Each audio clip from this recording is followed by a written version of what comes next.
It's Safe Tonight. Tony Cruz, Cindy Sullivan, and Dr. James Pinckney. We call him Dr. James for short. According to State Farm, Dr. James, this is the deadliest day of the year for young pedestrians, and I think we all kind of understand why, because they wear these dark costumes, and a lot of those 12-year-olds walk around without anybody being able to see them.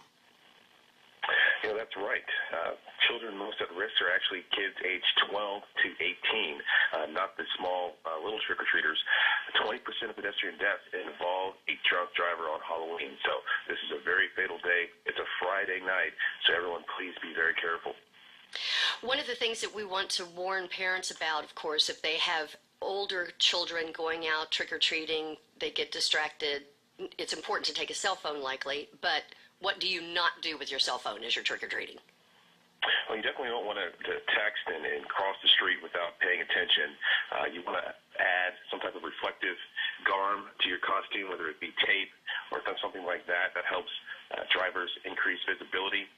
And then, of course, you don't want to drink and drive. So adults that are going to parties, please have a designated driver.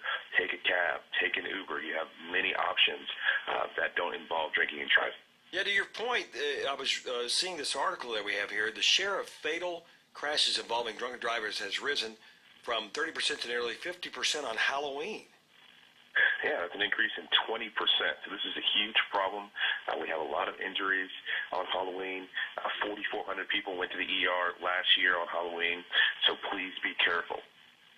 One of the other things, of course, that people experience injuries with, Dr. James, is when they're carving their jack-o'-lanterns. And lots of people, of course, have already done that, but do you have some tips for people that are just getting started tonight, especially if they're in a hurry? Yeah, that's right.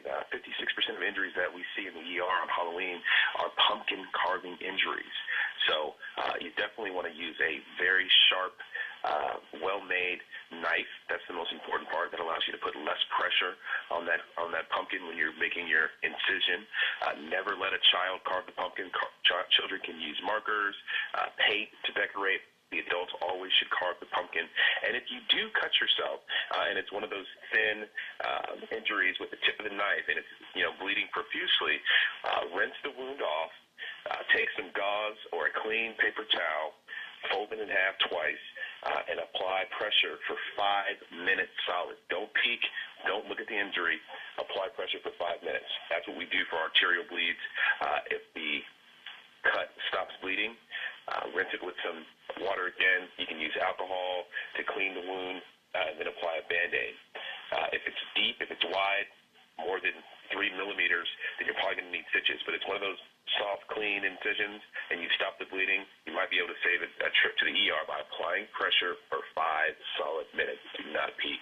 All right, Dr. James, good to talk to you. Good stuff. Thank you very much, and we appreciate your time. And Cindy, your point, I mean, can't express enough. Bring the cell phone, but keep it in the pocket unless you need it, because pedestrians, we're terrible here in this city. I think we're in the top 15, top 20 of the nation.